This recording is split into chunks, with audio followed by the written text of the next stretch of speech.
అందరికీ నమస్కారం. నేను doctor Mairi. Welcome to BMS body mind and soul. ఈరోజు మనం మాట్లాడుకోబోయే చాలా ఇంపార్టెంట్ టాపిక్ ఏంటంటే యాంగ్జైటీ, అంటే ఆందోళన. జనరల్గా ప్రతి చిన్న విషయానికి ప్రతి ఒక్కళ్ళు ఫేస్ చేసే ప్రాబ్లం ఈ యాంగ్జైటీ. యాంగ్జైటీ అనేది ఒక మెంటల్ హెల్త్ ఇష్యూ. ఇది చాలా పెద్ద ప్రాబ్లం అని చాలా మందికి తెలియదు. చాలా రెగ్యులర్ లైఫ్లో అందరం ఫేస్ చేస్తూనే ఉంటాం. అందరికీ ఇది కామన్ అనుకుంటాం.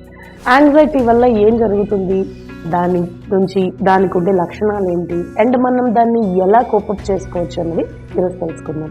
చాలా సింపుల్గా చాలామంది నేను టెన్షన్ పడిపోతున్నాను, నాకు భయం వేసేస్తుంది, లేదా నాకు కోపం వచ్చేస్తుంది అంటారు. కొన్ని ఎగ్జాంపుల్స్తో మాట్లాడుకుందాం. ఏదన్నా ఒక ఆఫీస్లో ఒక సో కాల్డ్ లేడీ ఉంది. ఆవిడ ఆఫీస్కి వెళ్ళినప్పుడు ఏదైనా ఒక వర్క్ చేయలేదు అనుకుందాం. ఆ వర్క్ అవ్వట్లేదు అని టెన్షన్ పడిపోతూ ఉంటారు. అదే సింపుల్ టర్మ్స్లో యాంగ్జైటీ అంటే.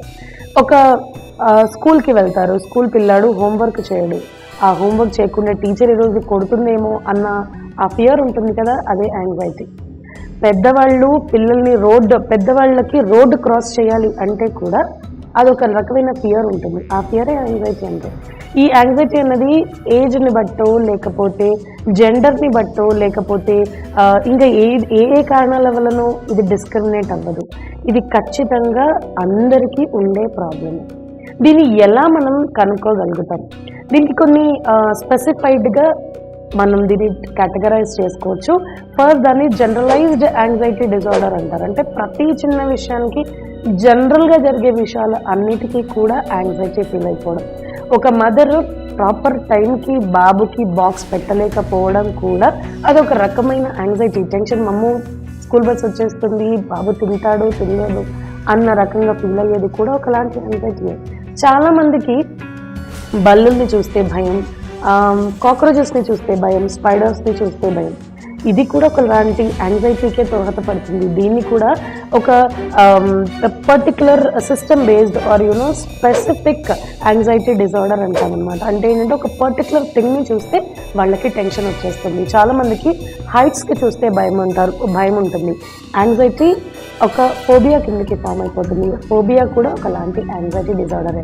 కొంతమందికి స్పెసిఫిక్ రిలేటెడ్గా డిజార్డర్స్ ఉన్నాయి. అంటే ఏంటంటే ఒక మదర్కి పిల్లల్ని దూరంగా పెట్టింది అనుకోండి. ఫర్ ఎగ్జాంపుల్ ఆఫీస్కి రావాలి, త్వరగా రావాలి, లేదా ఆఫీస్ రిలేటెడ్ వర్క్కి ఒక 3-4 days దూరంగా ఉండాలి పిల్లలకి. పిల్లలు ఏం తాగుతున్నారో, ఏం తింటున్నారో, ఇంట్లో ఉన్న హస్బెండ్ కానీ, అత్తగారు కానీ, వాళ్ళ అమ్మ కానీ ఎవరైనా సరే పిల్లల్ని పట్టించుకుంటున్నారా లేదా, అది కూడా ఒకలాంటి యాంగ్జైటీ.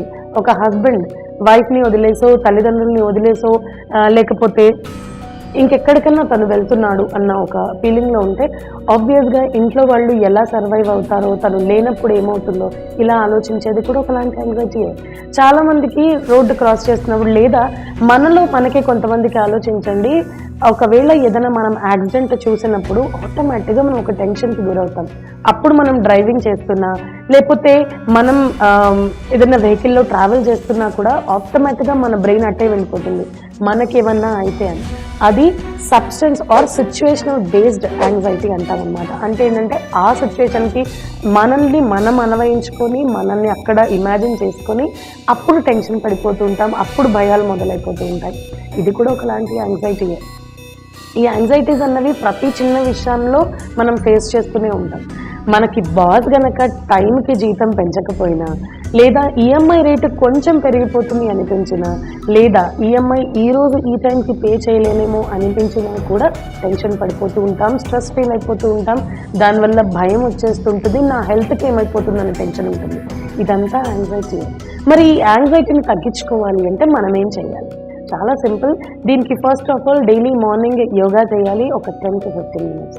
యోగా అంటే పెద్ద పెద్ద ఆసనాలు చేసేమనేం కాదు.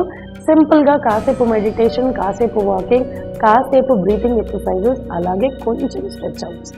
ఈ యోగా డైలీ ఒక 15 minutes చేసినా, డైలీ మెడిటేషన్ 15 minutes చేసినా మన బాడీలో ఉన్న హార్మోనల్ ఇంబ్యాలెన్సెస్ ఏవైతే ఉంటాయో అవి ఖచ్చితంగా తగ్గుతాయి. Secondly, concentrating on the diet. తినే ఫుడ్ పౌష్టికాహారమే కాకుండా డయట్లో కూడా మంచి లీఫీ వెజిటబుల్స్, అలాగే green vegetables and also water content ఎక్కువ ఉండేది తీసుకోవడానికి ట్రై చేయాలి. వాటర్ని కూడా డైలీ కనీసం 3 నుంచి 4 లీటర్ల వాటర్ తాగడానికి ట్రై చేయాలి. మ్యాక్సిమం మనం నడవగలిగితే నడిచే ప్రయత్నమే చేయాలి. అండ్ ఈ యాంగ్జైటీ ఉన్న వాళ్ళకి వచ్చే ప్రాబ్లం ఏంటంటే పక్కన వాళ్ళతో మాట్లాడేటప్పుడు కూడా కంగారే ఉంటుంది. కాబట్టి మనకి క్లోజ్గా ఉన్న వాళ్ళతోటి ఎక్కువగా మాట్లాడడం, ఎక్కువసేపు మాట్లాడడానికి ప్రయత్నించండి. అది కూడా ఏదో సీరియస్ నోట్లో ఏదేదో చాలా టెన్షన్ పుట్టించే టాపిక్స్ కాకుండా చాలా సింపుల్గా ఏదైనా కామెడీ మూవీ గురించో లేదన్నా కామెడీ కంటెంట్ గురించో చిన్నప్పుడు వాళ్ళు ఫేస్ చేసిన ఏదైనా హ్యాపీ మూమెంట్ గురించో డిస్కస్ చేయడానికి ట్రై చేయండి. హెల్దీ వెకేషన్స్కి వెళ్ళడానికి ట్రై చేయండి. హెల్దీ డైట్తో పాటు హెల్దీగా వెకేషన్స్కి వెళ్ళడం. హెల్దీ వెకేషన్స్ అని ఎందుకు అంటున్నాను అంటే ఇదేదో బయట పార్టీ కోసం దానికోసం కాదు, మీ మెంటల్ స్ట్రెస్ని రిలీవ్ చేసుకోవడానికి, మీ హెల్త్ని డెవలప్ చేసుకోవడానికి ఒక గ్రీనరీ ఉన్న ఏరియాకి, అది పార్కే కావచ్చు లేదా పెద్ద హాలిడే స్పాటే అవ్వచ్చు, విచ్ గివ్స్ యూ హ్యాపీగా మీ మైండ్ని రిలాక్స్ అవ్వడానికి ఏదైతే దోహదపడుతుందో ఆ ప్లేస్కి వెళ్ళడానికి ట్రై చేయండి. ఇది కాకుండా చాలామంది చేసే చాలా పెద్ద బ్లండర్ ఏంటంటే, నేను బ్లండర్ అనే చెప్తాను, మీ టైం అన్నది ఇచ్చుకోరు. అంటే మా అమ్మతో ఉండాలి, మా అక్కతో ఉండాలి, మా పాపతో ఉండాలి, లేకపోతే మా అమ్మమ్మతో ఉండాలి, నా ఫ్రెండ్స్తో ఉండాలని ఆలోచిస్తారు, కానీ నాతో నేను ఉండాలి అన్న ఆలోచన చాలా మందిలో ఉండదు. కాబట్టి మీ టైం అన్నది ఖచ్చితంగా పెట్టుకోవాలి. ఈ మీ టైంలో ఎవరితో మాట్లాడద్దు, మీతో మీరే మాట్లాడుకోండి. ఎలా మాట్లాడుకోవాలి? సింపుల్. ఈరోజు నేను ఏం చేశాను పొద్దున్న నుంచి, దానివల్ల నాకు పాజిటివ్ ఏమైంది, దానివల్ల నెగిటివ్ ఎఫెక్ట్స్ ఏంటి, దీనివల్ల మన బ్రెయిన్లో ఉన్న నెగిటివ్ థాట్స్ ఏవైతే ఉంటాయో అవన్నీ మెల్లగా మనమే ఎరేజ్ చేసుకోవచ్చు. సో దీనివల్ల పాజిటివ్ థాట్స్ని బ్రెయిన్లో ఇంప్లిమెంట్ చేసుకోవడం వల్ల మన డే చాలా ఫ్రెష్గా ఉంటుంది. ఇంకొక చాలా ఇంపార్టెంట్ పాయింట్ మనం గుర్తుపెట్టుకోవాల్సింది ఏంటంటే స్లీపింగ్ హ్యాబిట్స్. చాలామంది ఇలా డిప్రెషన్లో, యాంగ్జైటీలో ఉండడము, లేకపోతే ఇలాంటి టెన్షన్లో ఉండడం వల్ల ఏమైపోతుందంటే నిద్ర పట్టకపోవడం, నిద్ర వచ్చినా కూడా ఏదో ఒక ఆలోచన ఊరికి బ్రెయిన్లో నడవడం వల్ల అసలు నిద్రపోదు.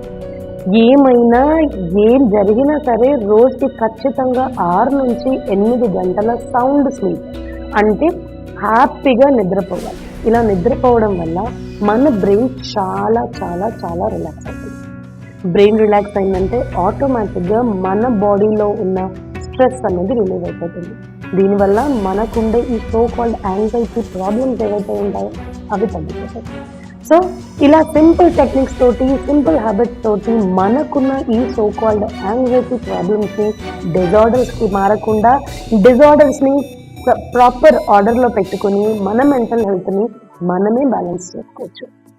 మరిన్ని విషయాలు తెలుసుకోవడం కోసం please stay tune to BMS, Body, Mind and Soul. Like, share and subscribe to You and I, Body, Mind and Soul. This is Dr. Mayuri. కింద ఉన్న ఈమెయిల్ ఐడికి ఖచ్చితంగా మీ కమెంట్స్ అండ్ ఆల్సో మీ క్వైరీస్ని పోస్ట్ చేయండి. I will be there to respond. Thank you.